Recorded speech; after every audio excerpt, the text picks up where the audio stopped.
What's up, everybody? It's Soren Baker here on Unique Access Entertainment. As always, please hit that subscribe button. It's right down there and it's free. That enables us to keep coming to y'all as often as possible with as many interviews as possible. So please hit that subscribe button, like our content, share it, talk about it, be about it, each one, teach one. And we appreciate your support in getting us this far. Now, today we have the honor and the privilege of being joined by Marvaless. Thanks for coming through. What's up with it? Yes. So very glad to be able to speak to Marvaless. She got a lot of great stuff in the game, and we're going to get to a lot of that today. So one of the things that I remember throughout your career that I remember hearing in particular with the Fearless album was how you were talking about doing it since elementary school and being like that you were in it real early in your life. Yeah. So what happened in elementary school? What made you so early on want to start rapping? Start rapping and writing. That is actually when I first heard it. You know, I think it was Sugar Hill Gang. Sugar Hill Gang. Once I heard that, I was like, well, you know, I was just like mesmerized, and I was like a quiet kid, so I didn't talk a lot and all that. But when I got to writing in bars and people, you know, was responding to them, I was like, oh, I could do this. This is a whole nother way of communication. So yeah, it just kind of worked like that. Like soon as I heard it, I always had a love for music. But when I first heard hip hop, I was like, I'm doing this. Yeah. I had a similar reaction, but I was just trying to figure out how to get in the game in any way, any means necessary. Okay. But for you, where were you at the time? I know you said elementary, you were around what, like 10 years old, you were saying? Yep, I was probably about 9 or 10. I was going to Peter Burnett Elementary School here in Sacramento. I was living in the Creek, and yeah, that's where it all started for me. Okay. And then what, since you were saying it's a different form of communication, when you started writing, like what were you writing about as a 9, 10, 11-year-old?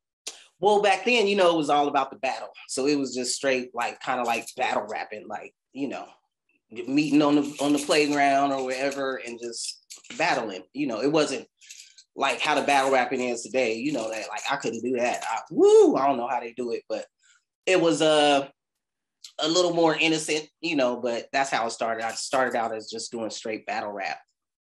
Okay. Yeah. And then were there other girls doing it, or were you mainly against the dudes at that point? Well, in elementary school, I had a couple of friends, but like I would write their raps and you know, they would spit them. And then I also did my first rap show in elementary school. My sister was in junior high school, so they had a talent show. So I went and did that show up there with them. But yeah, there weren't really like just a gang of female rappers back then. Yeah, no, that's why I was curious, because I grew up in Maryland, and even at that time, most of the dudes weren't even trying to rap too much yet. So What? that's what I was Okay. I was intrigued. But then I remember, obviously, got into Sibo, and through Sibo, I got into all the Awol. So then I was first really known about you with the Ghetto Blues album. So how did you develop from 10 up till when you got with Awol? Like what was happening with you in your life? Well, during that time, let's see. From after elementary school, I ended up switching schools, moving to North Sacramento. I went to Nordy Junior High, which is now Martin Luther King Junior High. And I was still rapping. Went to Grant out there for 9th grade, but then I ended up moving back to the South area and going to Burbank High School, which is where a lot of rappers from Sacramento went to high school, and I did all my high school years there. And so I kind of went from battle rap to just full Black Power rap to, after I graduated, into the gangster rap. So I'm just like a mixture of everything. Yeah, because I do think one of the things that I was always intrigued about throughout your career is that you did have the boasting, definitely some messages in there, but also obviously super hardcore. Yeah. So with the Black Power rap, the conscious rap, what was drawing you to that at that point in your life? Well, at that time, you know, you had X Clan out, you had Public Enemy, you had just so many different artists that were real influential to the teenagers, to us at that time. So it was kind of like that was really being put. Well, I wouldn't say it was being pushed by, you know, the powers that be, but it was the music that was out that we were listening to, and you know, it just kind of made sense. And we came from that era. Well, you know, I'm a 70s baby, so just the whole essence of that has always been there. But just the groups like the ones I just named and others, they were like, it was like, wow, you know, it kind of gave us more, well, me, more insight on history in itself. And also what I already knew. It made me more open to what I already knew. Yeah. Well, Yeah. it did a similar thing for me because I was trying to learn more about stuff that I wasn't either exposed to or I'd only heard about. Right. And rap, X Clan and Public Enemy in particular definitely helped me along the way in that regard. Yeah. Teachers. Yeah, exactly. So that being said, going from like the braggadocio battle rap stuff to like conscious rap, political rap, Black Power rap, how did you notice you were changing as a person and as a writer at this point in your career or life? Actually, I didn't notice it. It wasn't like a conscious thing for me. It was just kind of like the points that I was in at my life, you know, during that particular time. Like when I was doing the battle rap, it's like that's where I was at in life. That's what was going on, and that's what I was around. And then when the same thing when it moved to the more conscious rap, I was that's the type of lifestyle I was in. When I graduated high school, you know, I started showing my ass. So I was hanging around the gangsters and, you know, gangbangers and thugs. So it just kind of happened. It wasn't something that I consciously thought of. Yeah. So why do you think, or what happened to where you were hanging out with the gangsters more as you got a little older? Well, I'm gonna not say I always was around like I come from a family of, you know, they got a lot of gangsters. So I won't even say gangsters. I'll say gangbangers more so. It just was, you know how we go through different eras of different stages of life, and you know you end up surrounding yourself with different people during that time.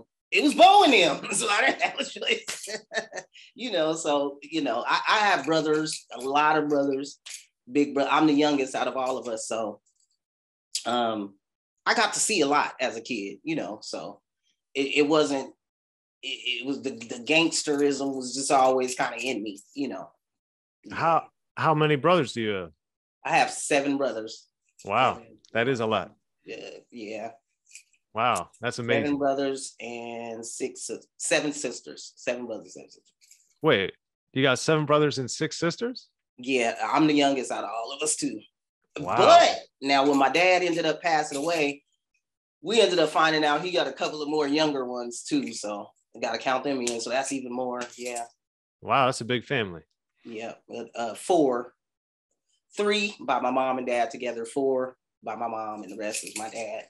Mm-hmm. Wow, big family. Huge. So that being said, how did you link up with Sibo and Awol then?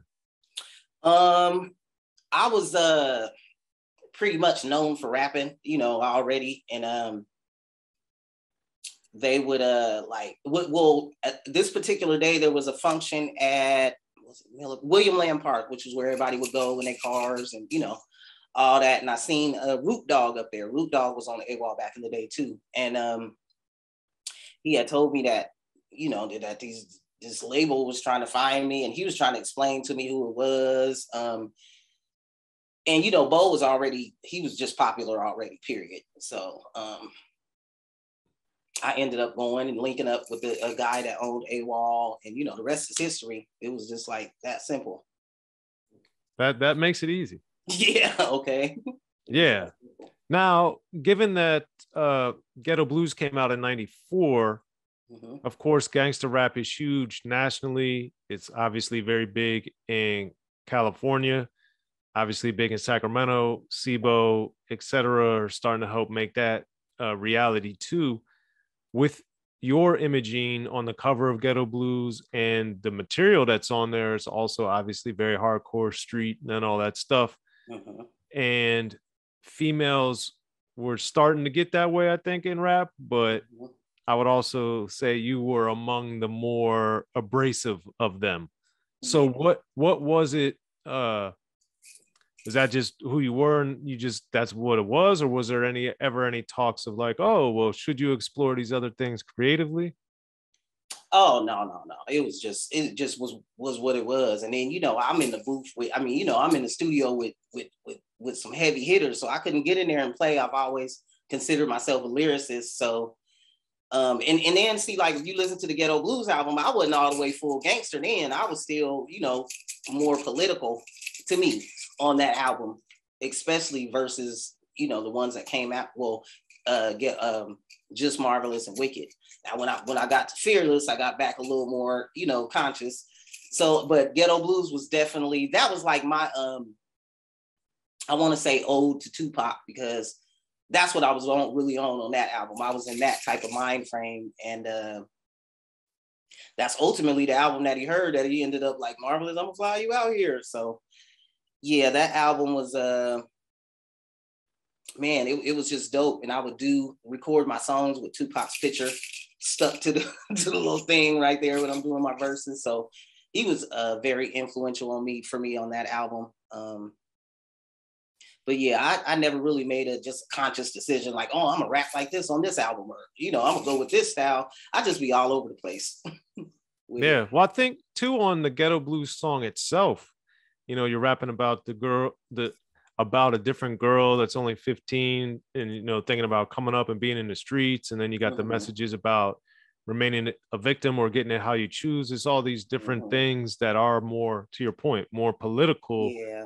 And that's something that early on I appreciated about you, because you were blending the streets with this thoughtful stuff, which I would also say I think most of the best gangster rap really does. Yeah. It's just kind of like with Bo, like when I listen to his music, I can visualize like literally everything he's saying, like in my head.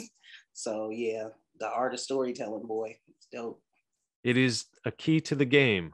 Mm-hmm. Now, with the Ghetto Blues song itself, you also were talking about life being hard for sisters and women and different things. So what specifically were you thinking about as you were getting into the game was hard, or that you wanted to address being difficult for you and for other women?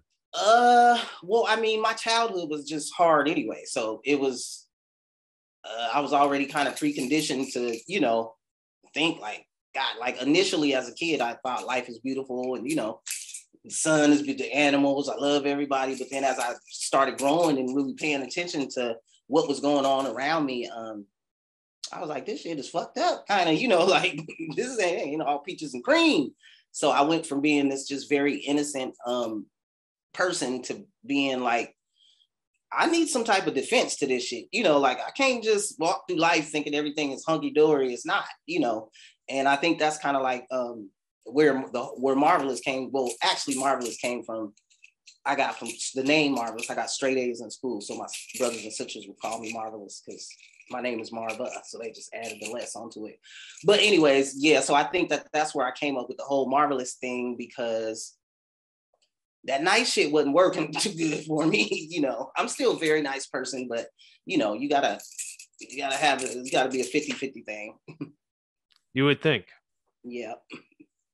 Now, on Ghetto Blues, DJ Daryl does a lot of production, and also throughout your career, I've noticed that you really like those really thick, heavy bass lines and keyboard patterns. Yeah, I love the bass.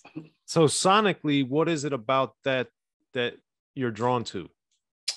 I don't know if it's just like a tribal thing or what it is, but the bass and the kick drum and all that is just like it just makes me feel a certain type of way. Even like now there's different type of beats and all that, but if you notice the songs that are popular and all this and that, they got that heavy, it'd be beats that it'd be sounding like it may have 3 sounds in it, but it'd be that heavy bass, maybe a bass line. Some of them don't even have a bass line, but they be having that heavy bass in it.